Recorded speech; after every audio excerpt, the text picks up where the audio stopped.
Hello, everybody. I'm Dalen. I'm a therapist here with Nexus Youth and Family Services, and I have a very important topic to talk to you about today involving our wellness workshop.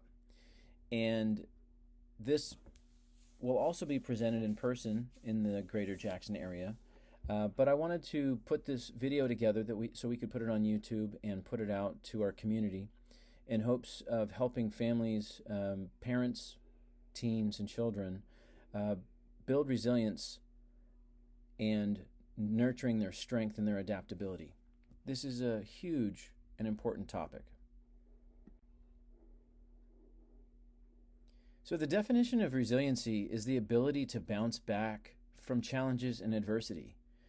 And it's really important because it's essential for mental and emotional well-being.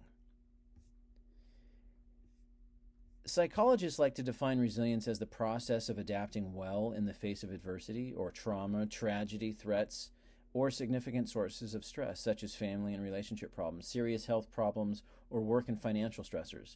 As much as resilience involves bouncing back from these difficult experiences, it can also involve profound personal growth. And while these adverse events, much like basic problems that we're dealing with in school with our kids or we deal with in life, they're painful, they're difficult, but they don't have to determine the outcome of your life. There are many aspects of your life that you can control, modify, and grow with. Oftentimes we find that our children, teens, and sometimes ourselves, we're not able to cope very well with all of the stressors and feel overwhelmed, begin to have a lot of negative self-talk and feel like we're being defeated in life. This is where the role of resilience really comes in a powerful way, because becoming more resilient not only helps you get through difficult circumstances, it also empowers you to grow and even improve your life along the way. So there are two important factors when we deal with a model of resilience. The first one is the internal factor, which is our personal strengths. And personal strengths involve our self-control. Do we have emotional control? Or do we shut down? Do we give up? Or do we look at something with a positive outlook and say, oh, you know what, I didn't do so hot on that, I'm going to give it another shot. Self-confidence is a huge internal factor. It gives us the ability to move forward. Are we able to try something difficult that we think that we might fail at? Flexibility and the ability to cope with our stressors, the anxiety of failure, the loss, the difficulties and the challenges. Are we able to cope with that? We have to have adaptability. Not everything goes as planned. We have to be able to pivot, make different changes. So we want to be able to teach these skills. Acceptance and willpower. Even when we fail, can we learn from it? We accepted what we did. Now let's figure out a new strategy and move forward. And do we have the willpower to keep trying? Not to give up.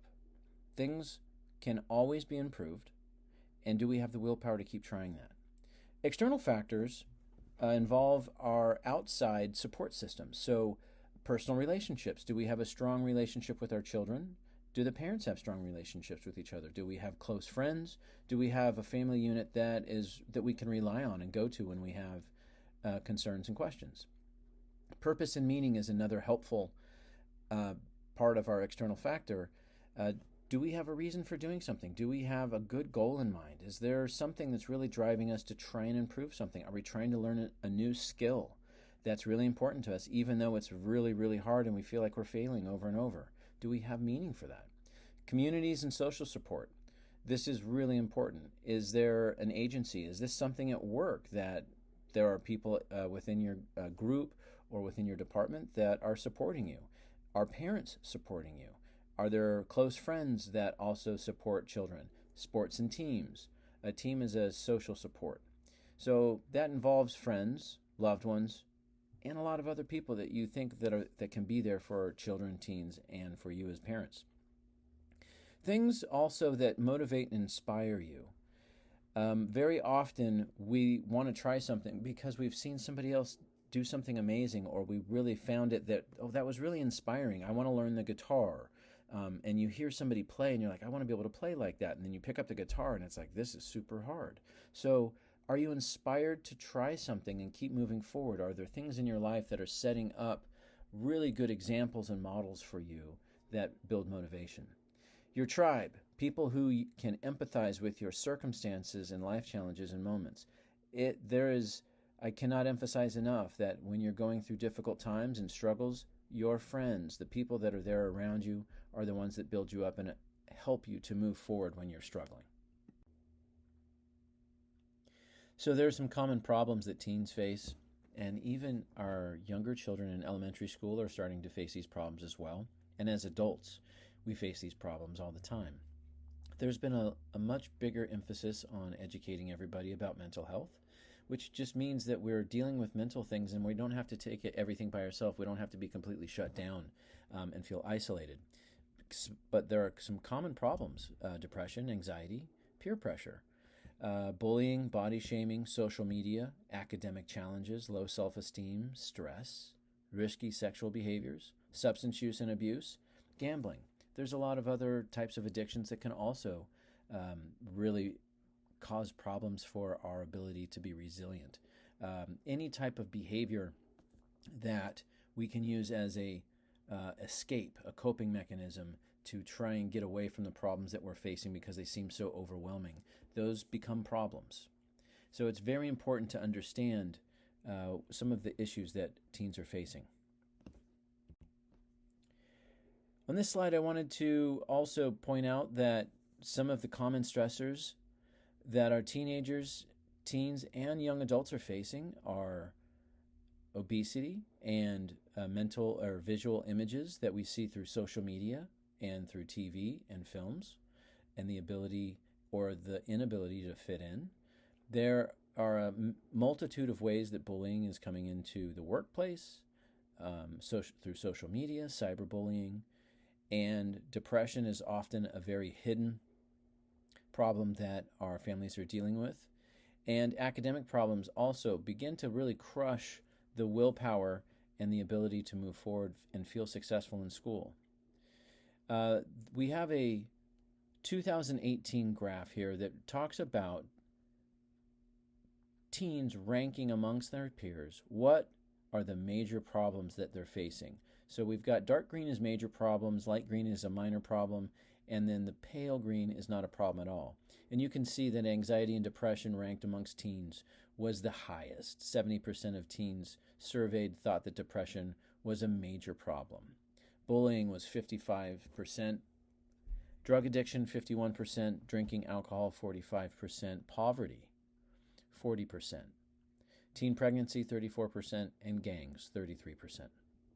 So this gives us an idea of what our teens view as some of the major problems that they're dealing with.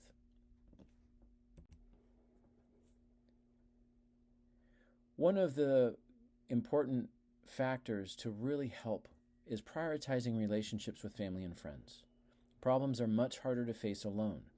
And often when our teens and our children begin to fall apart, when they begin to shut down, when they begin to feel like they can't succeed, when they begin to feel like they're losing at something, or they're not good at something, and they're falling apart emotionally, they often get reclusive or they sink into themselves and they kind of shut down because they don't think that anybody is there that can help them.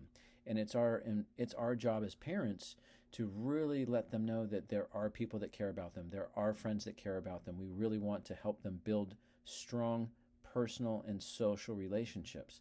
That's going to take a little bit of effort, especially with video games and social media. We find that children, although are very connected through those devices, aren't developing the strongest social connections. It's still an in-person, face-to-face connection. So anything that we can do as parents to really foster that connection for our teens, for our children, is very important. Be the house that everybody comes to. Create social engagements. Invite groups of friends over. Go and create family functions where you've got friend groups that get together that maybe have teens or kids of the same age. Create these great, strong family bonds with friends and family. And it's very important to teach your kids how to ask for help. What the biggest motivator for kids is seeing their parents ask for help. It's important that they know that we don't have all the answers. Sometimes we need help as well. And it's important to role model that for our teens and for our children, even if it's just between partners, between spouses, or with friends. You can talk with them and say, hey, I'm not really sure how to handle this. It keeps falling apart. What do you think I should do? Model that for your children so that they can see that you're able to go out and ask for help, that you don't keep everything so closed. They need to see that adults go to each other and ask for help. So some of the activities or skills that we need to learn to increase our resiliency. One of them is mindfulness activities. And I put up a slide here that has some various items and things that you can do. So one of them, number 4, is mindful cookies. You might, why is he talking about that? Everything that we do, if we're always thinking about something else, if we've got our phone in our hand, if we're worrying about the problems, if we're not able to really focus on our task at hand, we're constantly being in a loop of potential anxiety. We're worrying about problems. We're thinking about our failure. We're thinking we're not going to be able to accomplish a task. We tend to get in a loop that creates depression and anxiety. And any activity that you do, like mindful cookies, which is number 4, is bake some cookies and mindfully eat them afterwards. So focus on making cookies. Enjoy the moment of making cookies. Feel the success and enjoy it. When you make cookies, they're typically really good, as long as you don't mess up the recipe. But when you make the cookies, you've done something, you've accomplished something. That is a small, simple task that you're able to put a bunch of time into, and you reap the rewards right away. That builds confidence. That type of confidence-building activity can be done with anything. It can be making dinner together. It can be a craft. Sometimes for kids, it's even defeating a video game or winning something. Those small activities, when they're totally focused, build confidence. Some other things that you can do is get out in nature. Even if you live in the city, go to the park. Take a walk. Other things to do are get grounded. Walk in grass. Really focus on the moment. It's things that you can do right now that cause us to focus on the here and now, which is really important. When you're worried about everything else in the world, you get overwhelmed. And when their teens and children are being overwhelmed, they don't feel very resilient. Anything that comes at them that's really tough, they tend to get knocked down. And so we want to get a sense of, can I focus on the moment? Can I focus on me right now? What are my next steps? Which is really important when you start to develop how to solve problems, which is another skill. So take a look at this slide, find mindfulness activities for teens. And the next thing that we need to develop is how to solve problems. We don't want to hide from the issues. It may be tempting to mask your pain with various things. So alcohol, drugs, substances, avoidance activities like playing video games or social media, scrolling over and over and over. But that's really like putting a bandage on a deep wound. It doesn't solve the problem. It just kind of delays you from dealing with it from time to time. And that problem never goes away. It just typically gets bigger. So we want to learn to deal with the problem, learn how to solve it. Control. So focus on parts of your situation that you can influence, you can change, or control rather than what's outside of your control. Often it's like, I can't do anything. They're going to hate me if they're dealing with a social problem. There's nothing I can do. There typically is. We need to teach our teens and our kids to believe in their ability to impact their circumstances. There is something that they can do right now that might fix the problem. And then that becomes into problem solving. And that's the process of finding and implementing solutions to obstacles. Often, when there's no resilience or a little resilience, teens and children don't want to solve problems. They shut down. They don't realize that there are steps that they can go through to make things better. So here's the steps. We want to define the problem. What is the problem I'm dealing with? Call it out. Talk through with your children. What is the problem? And have them tell you and help them define what the problem is. Then brainstorm possible solutions. Sometimes when you ask children, well, what do you want to do? I don't know. It's very common to get I don't knows. It's hard to think about that. So brainstorm with your children. If there's let's say that we have a social media problem, can you send out another post and fix that? Can you send a private message to somebody and ask if they're okay? If you're dealing with something, there's always a solution that you can put in place. So we also want to evaluate the solutions. That's really important. We want to teach our children and our teens to be critical thinkers. How do you think this is going to go if you do this activity? If you solve it this way, what do you think the outcome's going to be? Could there be a better way? If you're dealing with bullying at school, would it be better to tell your parents? Would it be better to tell the teacher? Would it be better to tell the principal? Would it be better to confront the bully? You have to evaluate all of the potential solutions.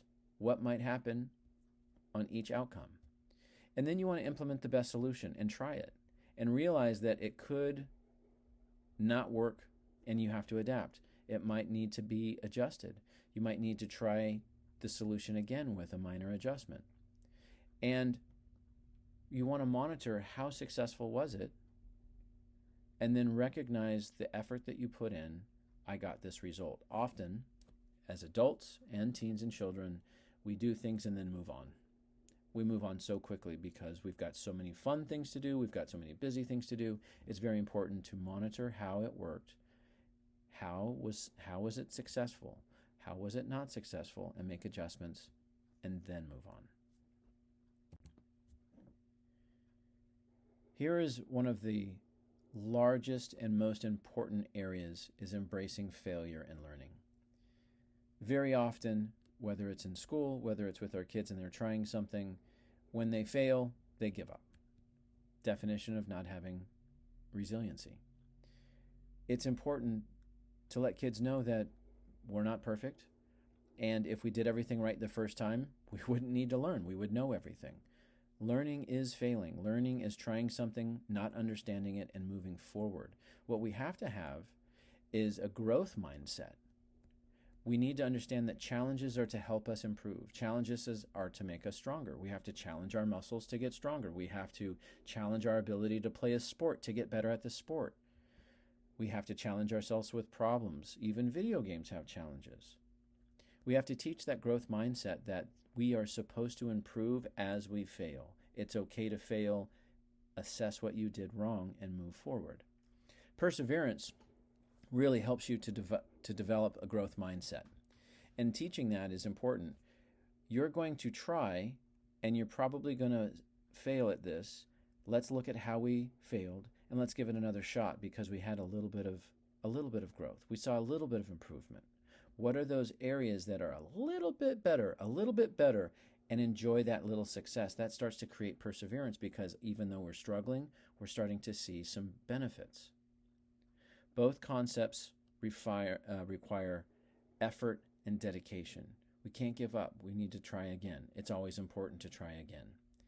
And part of that is embracing failure. And again, our children and our teens need to know that we're not going to succeed all the time, and we have to try again, learn from our mistakes, and move forward. A key component of resilience building is emotion regulation. Emotion regulation describes how we manage and respond to our emotions. These feelings vary in depth and intensity, and sometimes they can be overwhelming or unmanageable. Regulating your emotions is acknowledging and accepting yourself while reducing the chance of engaging in unhealthy behaviors. So, as you can see here in the slide, there's something happens, and we're going to have a response option. Some emotional distress will happen. We're going to have a reaction. Then we have a choice. How are we going to react to this situation? Are we going to go into a state of judgment? Are we going to interpret our actions as failing? Are we going to assume that people are out to get us? Are we going to compare ourselves to others? Are we going to compare ourselves to all of the failures we've had? And are we going to think what other people are thinking about us? That brings us to self-regulation, which is we often are having to deal with the shame, the anger, the fight or flight, like I need to get away from this, I can't deal with this situation. Maybe we shut down, and maybe our mood alters. We become depressed, we become sad, or we would just become like, I don't care about that, right? That really affects us.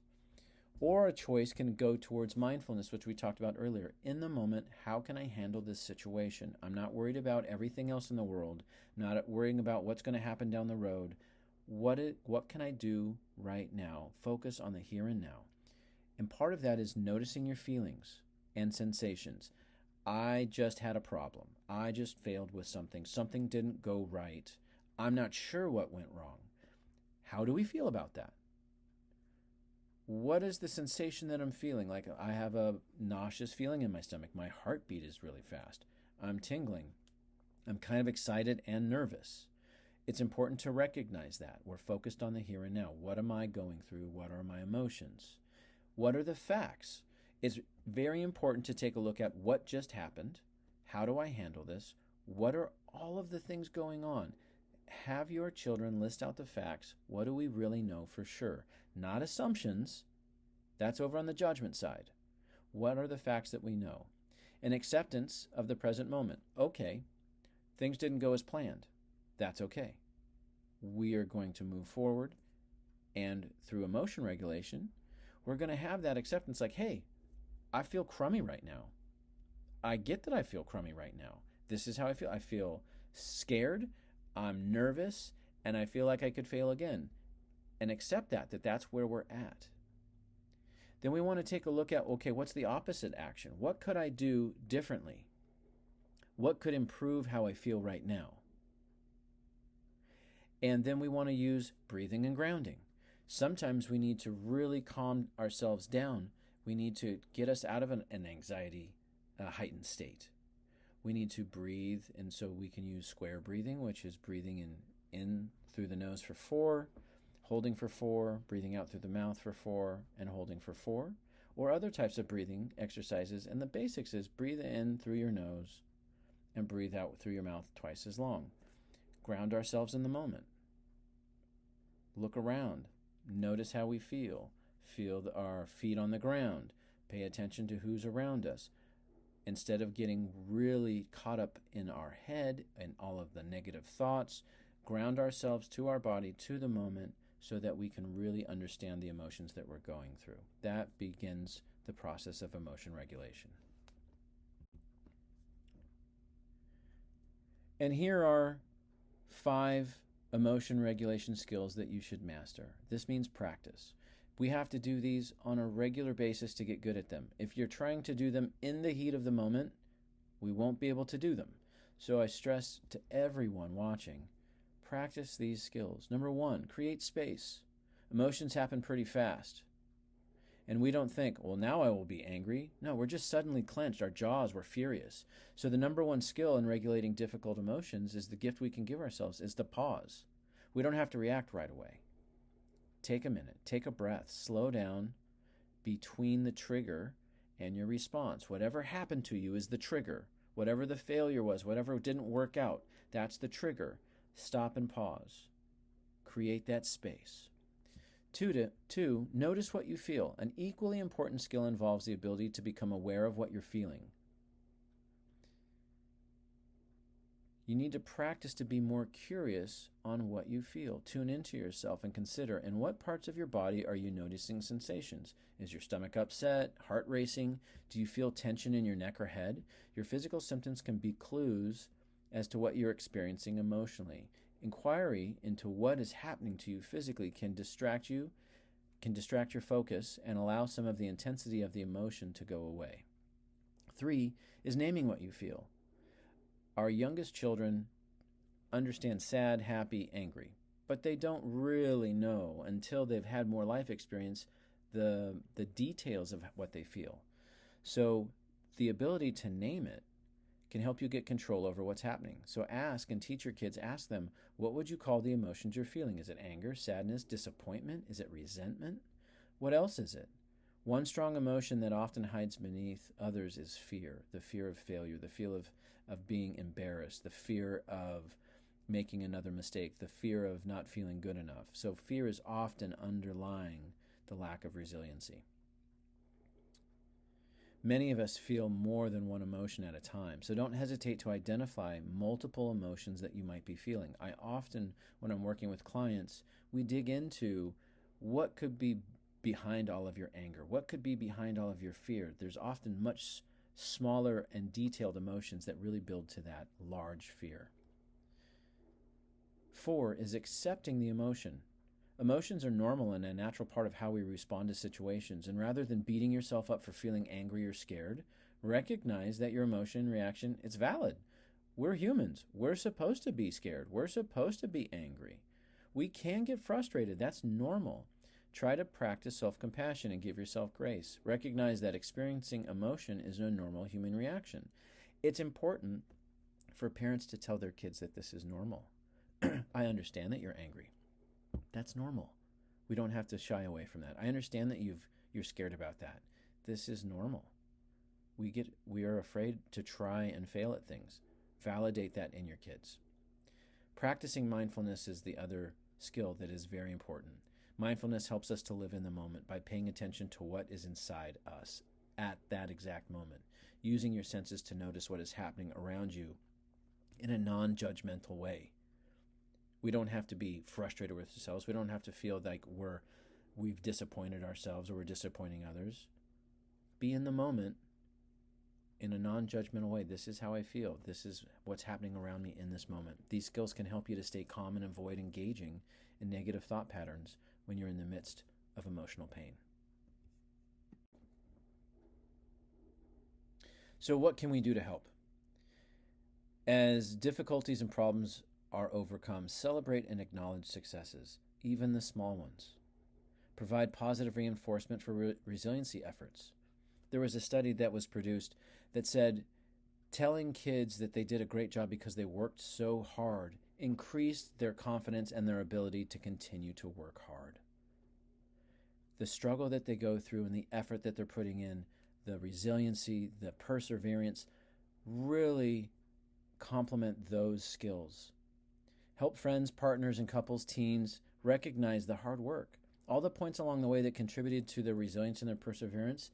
It's very hard sometimes for teens and children to see all of their hard work and how it adds up. Really call out all of their efforts so that they can see their successes and then really give them success. Talk to them about it and start to teach your kids to really enjoy the fact that they persevered through a problem and got the outcome or an outcome that might be similar to what they were trying, and really make that a part of the success of solving that problem.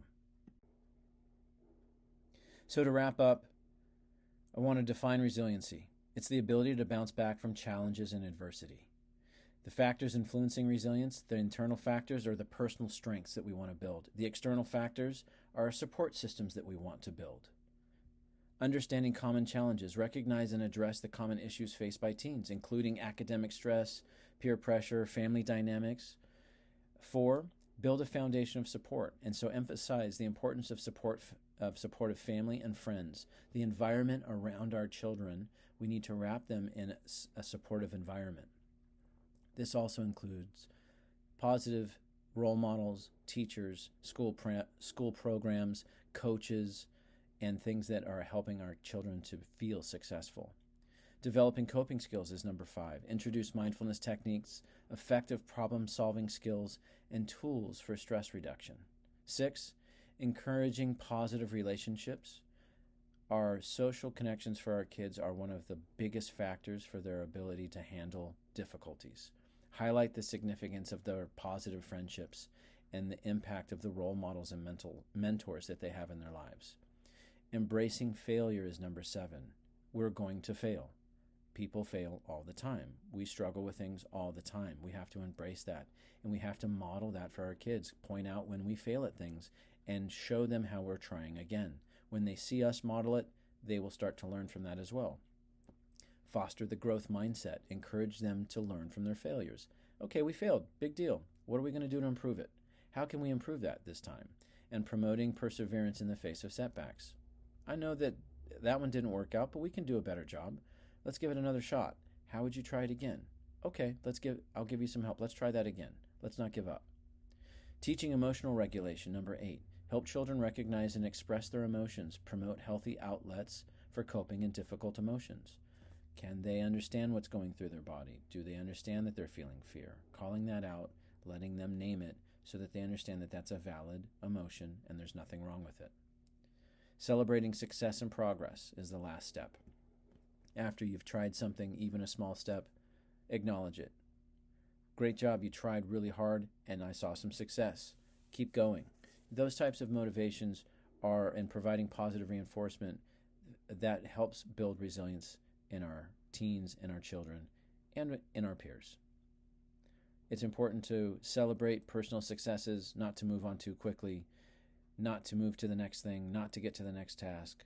Celebrate those personal successes. They doesn't have to be excessive, but it can be acknowledged that they've tried, they've worked through a problem, and they succeeded. That over time will build resilience. Well, thank you, everybody. I'd like to point out that Nexus Youth and Family Services in the Jackson area is here to help families, youth, teens, and families to deal with mental health issues and struggles in the area. If you have any concerns or would like some additional information, you can call us at 209-257-1980 or go to our website, which is www.nexusyfs.org. And I look forward to more wellness workshops in the future. Thank you.